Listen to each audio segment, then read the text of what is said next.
Hello students, मैं अंजलि पयाल स्वागत करती हूँ आपका आईसीटी वर्चुअल क्लासरूम देहरादून से।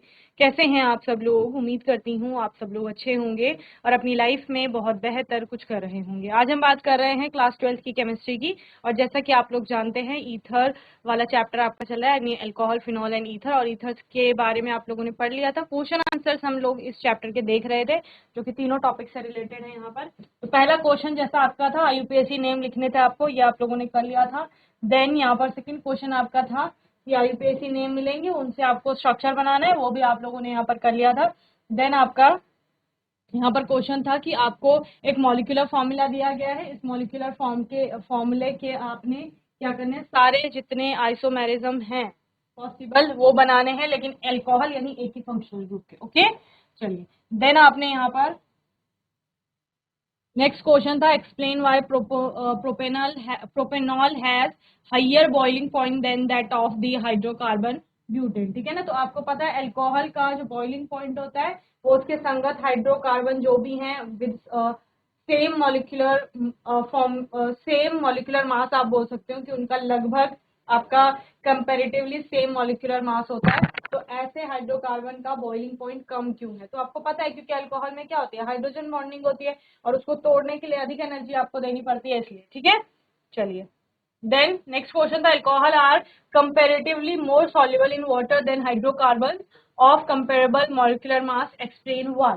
अल्कोहल जो होते हैं वो जल के साथ अधिक विलय होते हैं या अच्छे से विलय होते हैं, जबकि उनके संगत मॉलिक्यूलर मास वाले हाइड्रोकार्बन ऐसा नहीं करते हैं। क्यों? क्योंकि वही सेम रीजन है, क्योंकि वाटर के साथ जो अल्कोहल होता है वो इंटरमॉलिक्यूलर हाइड्रोजन बॉन्डिंग वहां पर करता है, हाइड्रोजन बॉन्ड बनाता है, जबकि हाइड्रोकार्बन के केस में ऐसा नहीं हो रहा था। ओके, चलिए। एक क्वेश्चन मैंने आपको होमवर्क में दिया था, right the chemical reaction for the preparation of phenol from chlorobenzene. Chlorobenzene से आपको फिनॉल को बनाने की अभिक्रिया बतानी थी और इक्वेशन देनी थी उसके लिए। ठीक है, चलिए।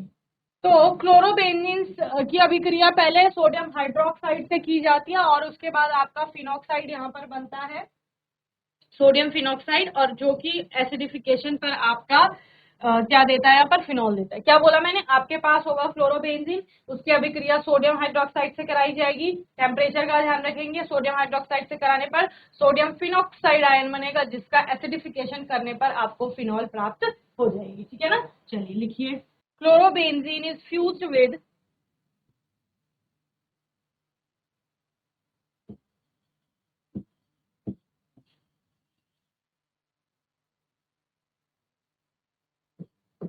sodium hydroxide.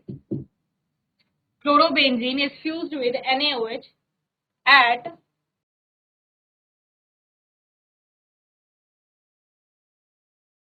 623 Kelvin temperature and 320 atm pressure. ठीक है ना, to produce sodium phenoxide, to produce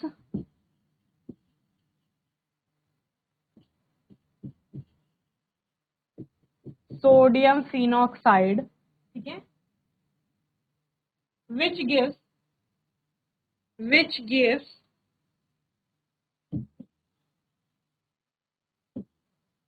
phenol on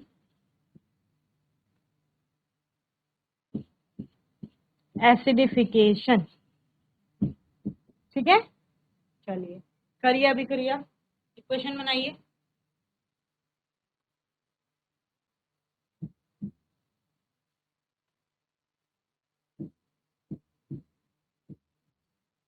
chlorobenzene है, NaOH से अभिक्रिया करेगा,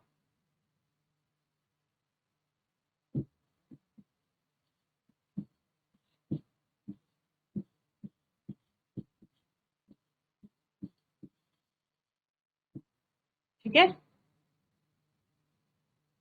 सोडियम फिनॉक्साइड बनेगा,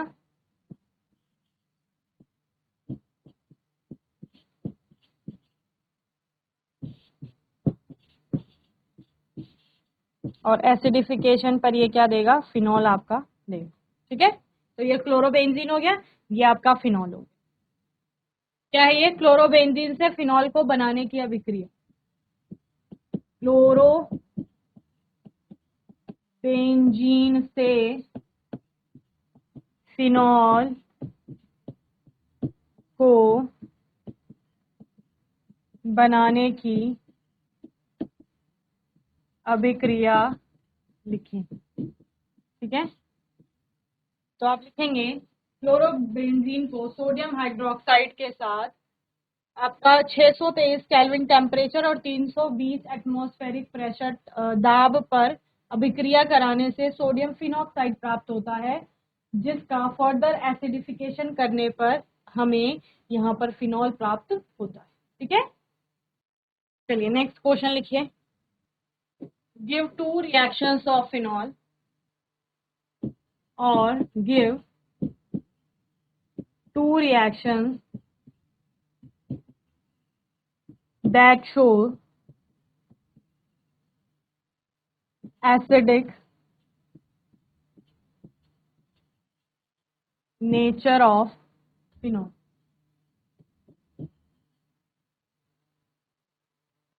Compare acidity of phenol. Compare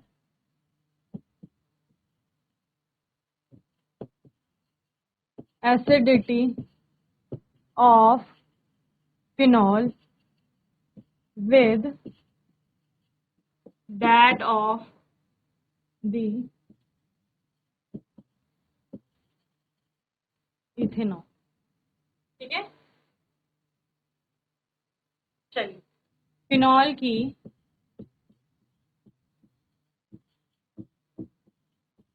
अम्लीय प्रकृति बताने वाली दो अभिक्रियाएं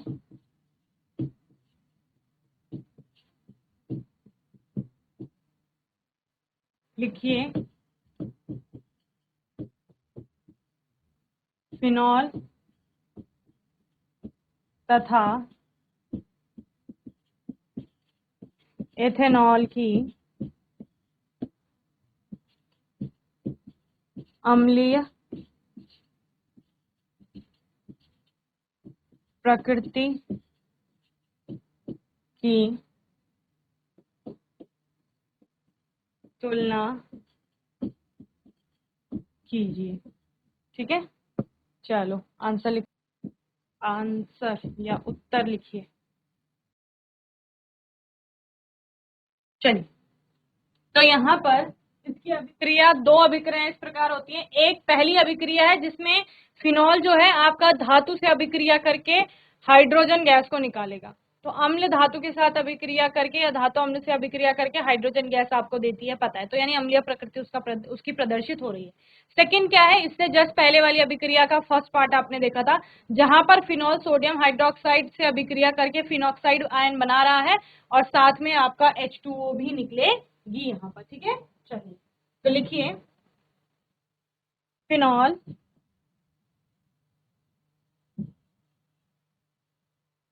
reacts with sodium metal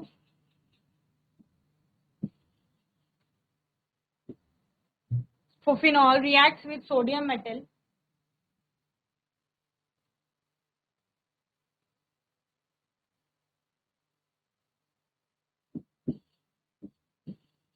to produce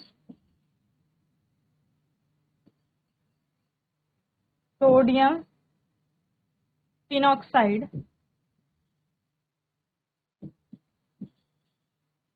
and liberating hydrogen gas। ठीक है ना,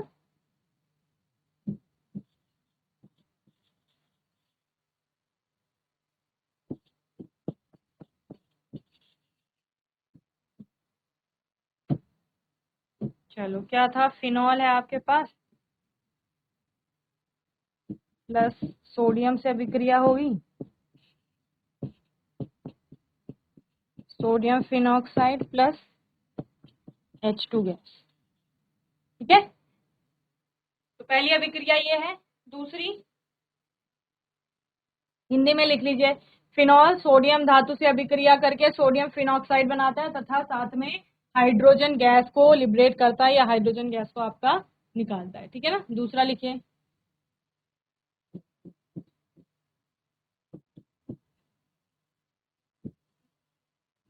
phenol reacts with NaOH. Phenol reacts with NaOH to give sodium phenoxide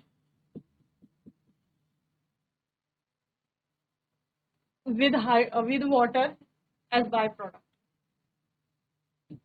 and water as byproduct. ठीक है, तो आपको पता है कोई जो आपका अम्ल होता है जब वो क्षार से अभिक्रिया करता है तो एक कोई लवण बनाता है, साथ में जल बनती है। ठीक है, सिंपल सी बात। तो ये फिनॉल है, ये NaOH से अभिक्रिया करेगा और क्या देगा, ONA देगा। बेंजीन रिंग अच्छे से बना लेना और साथ में H2O बनाएगा। ठीक है,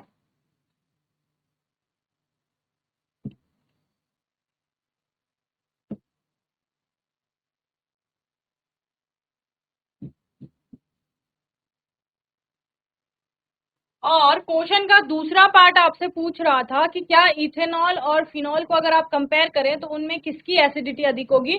तो फिनॉल की एसिडिटी अधिक होती है, यानी फिनॉल की अम्लीयता अधिक होगी। किसके कारण, जब जो आपका फिनॉल है, फिनॉल से वो एक H को निकालेगा बाहर, फिनॉक्साइड आयन बनाएगा, तो वो रेजोनेंस के कारण स्टेबिलाईज हो जाएगा, जबकि इथेनॉल में और इथॉक्साइड आयन में आपको ऐसा कुछ देखने को नहीं मिलता है। ठीक है ना।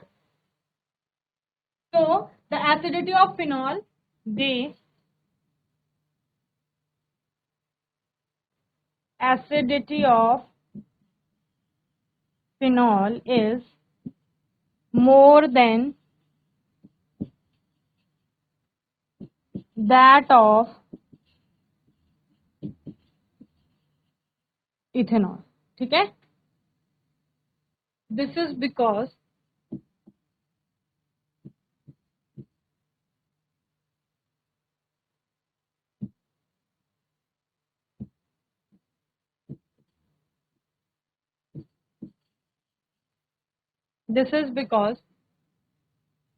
after losing a proton,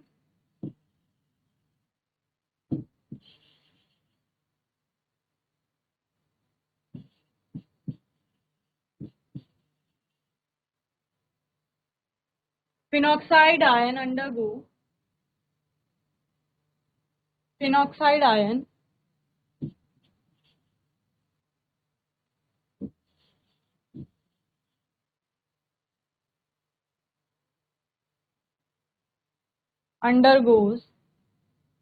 resonance and gets stabilized and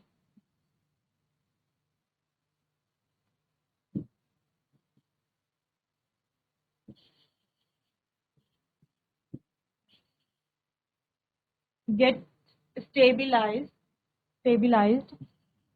whereas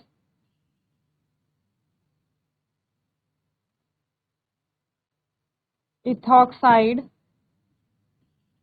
ion does not. ठीक है ना। चलिए नेक्स्ट क्वेश्चन करो। Give equation of the following reactions. Question है आपका, give equation for the following reactions. ठीक है ना। देखो, जो लोग हिंदी में भी पढ़ते हैं ना, टर्म्स आपको देखो पढ़ते टाइम भी हम इक्वेशन ही बोलते हैं, समीकरण बोल रहे हैं, जिसके लिए रिएक्शन बोल रहे हैं तो अभिक्रिया बोल रहे हैं। ठीक है ना। तो उनको समझिए कि बहुत ज्यादा टिपिकल नहीं है, आगे जाके आपको साइंस मोस्टली जो बुक्स होती हैं साइंस की वो इंग्लिश में मिलती है, तो अभी से आप फेमिलियर हो जाइए उन वर्ड्स के साथ। ठीक है ना, तो आपको बहुत ज्यादा टफ नहीं पड़ता है। देखिए, निम्नलिखित अभिक्रियाओं, रिएक्शन यानी अभिक्रिया, ठीक है ना, अभिक्रियाओं के लिए इक्वेशन यानी कि समीकरण, समीकरण दीजिए। ओके, फर्स्ट है oxidation of propane 1 all, oxidation of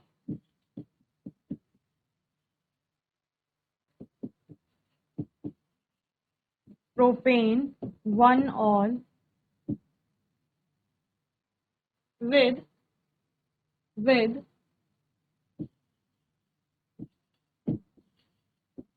alkaline KMnO4 solution. ठीक है ना, ऑक्सीडेशन का मतलब ऑक्सीकरण करना है प्रोपेनॉल 1 या प्रोपेन 1 ऑल भी आप जिसे कहते हो या सिंपली प्रोपेनॉल भी कहते हो, उसका ऑक्सीकरण करना है KMnO4 सोल्यूशन या विलयन की उपस्थिति में, जो कि क्या आपका पोटेशियम परमैंगनेट है। ठीक है, चलिए इक्वेशन लिखो इसके लिए, बताओ कैसे हो गया विक्रिया। अल्कोहल के ऑक्सीडेशन पर कार्बोक्सिलिक एसिड बन रहा था, तो प्रोपेन 1 ऑल यानी CH3 CH2 CH2OH ये होगा। ठीक है ना, KMnO4 की प्रेजेंस में ये अभिक्रिया हो रही है, इस सॉल्यूशन की उपस्थिति में ऑक्सीकरण हो रहा है ना। देन एक ऑक्सीजन और आ जाएगा यहाँ पर और क्या बन जाएगा, प्रोपेनोइक एसिड बन जाएगा, CH3 CH2 COOH। ठीक है ना, इस तरह। तो प्रोपेन 1 ऑल से प्रोपेन 1 ऑल से आपका क्या बन गया, प्रोपेनोइक एसिड बन गया।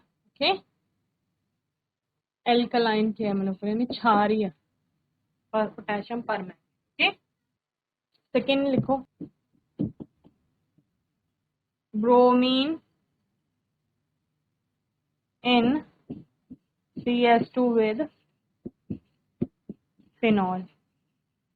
ठीक है, मतलब क्या समझे, बोलो।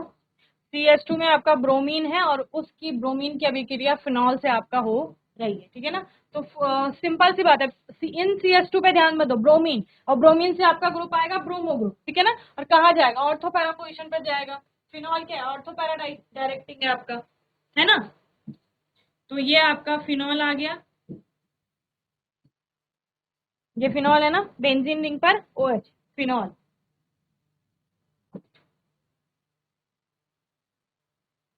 अब ले लो ब्रोमीन यानी Br2 इन CS2। ठीक है, ये हो गया 273 केल्विन टेम्परेचर पर यह अभिक्रिया होगी और फिनॉल के OH के ऑर्थो और पैरा पोजिशन पर Br आ जाएगा। तो प्रोडक्ट क्या बनेगा,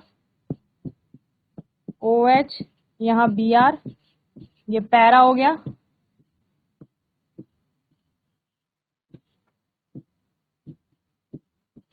और ये OH ये ऑर्थो होगी। ठीक है, ऑर्थो ब्रोमोफिनॉल और पैरा ब्रोमोफिनॉल, तो जो पैरा ब्रोमोफिनॉल होगा ये आपका क्या होता है, मेजर प्रोडक्ट होगा और ये माइनर प्रोडक्ट होगा। ठीक है, ये क्या है, पैरा ब्रोमोफिनॉल और ये है ऑर्थो ब्रोमोफिनॉल। ओके, चलिए नेक्स्ट करो। थर्ड है आपका HNO3 विद फिनॉल।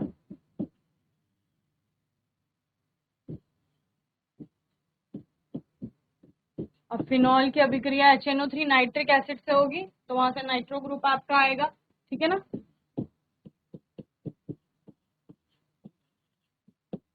ठीक है, और कहा जाएगा, पैरा और ऑर्थो पोजिशंस पर आपकी जाएगा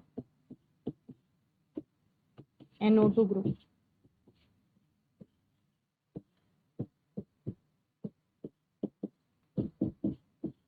ठीक है, ये मेजर ये माइनर। होमवर्क के लिए लिख लो एक, treating phenol with chloroform, treating phenol with chloroform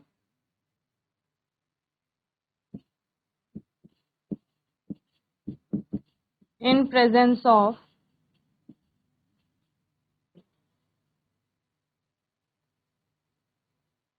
aqueous NaOH। Name reaction भी है ये आपकी, ये वाली, और किस नाम से आती है वो भी आपको पता करनी है। ठीक है, कर रखा है हमने सब। चलिए कुछ और रिएक्शंस हम लिखते हैं।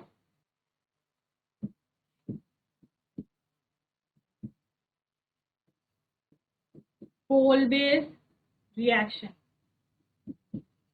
पोल बेस रिएक्शन में क्या बनता है आपका? अभिक्रिया के लिए समीकरण लिखो। फिनॉल की अभिक्रिया NaOH से होगी। फिनॉल की अभिक्रिया NaOH से होगी, क्या बनेगा बताओ? 2 बार बना दिया। सोडियम फिनॉक्साइड बनेगा। सोडियम फिनॉक्साइड बनेगा, बोलो भाई, बनेगा या नहीं बनेगा? ये सोडियम फिनॉक्साइड बना दिया, इसका कार्बन डाइऑक्साइड के साथ अभिक्रिया होगी, एसिडिफिकेशन होगा,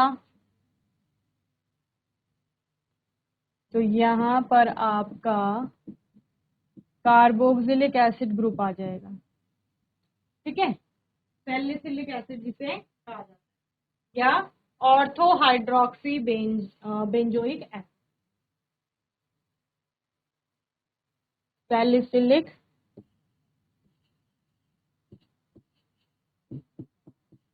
एसिड, और क्या कहा जाता है इसे? Ortho hydroxy benzoic acid. Reimer Tiemann reaction अभी मैंने पहले वाले में आपको बता दी है ना?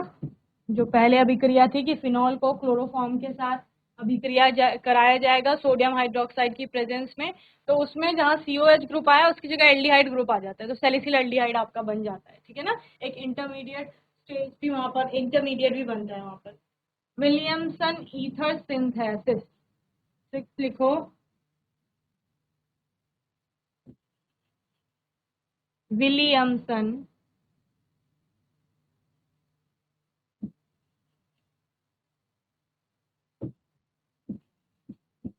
Ether synthesis. ठीक है, इसके लिए अभिक्रिया दो कोई। किसी एल्काइल हैलाइड की अभिक्रिया, ठीक है ना, किसी सोडियम एल्कोक्साइड के साथ कराई जाती है, तो यही आपकी अभिक्रिया है।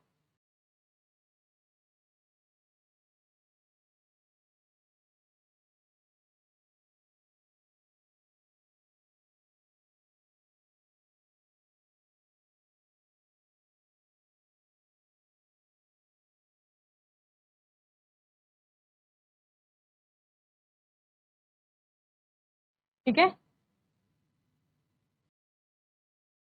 चलिए, तो आज के सेशन में हमने इस चैप्टर के कुछ और क्वेश्चंस देखे यहाँ पर।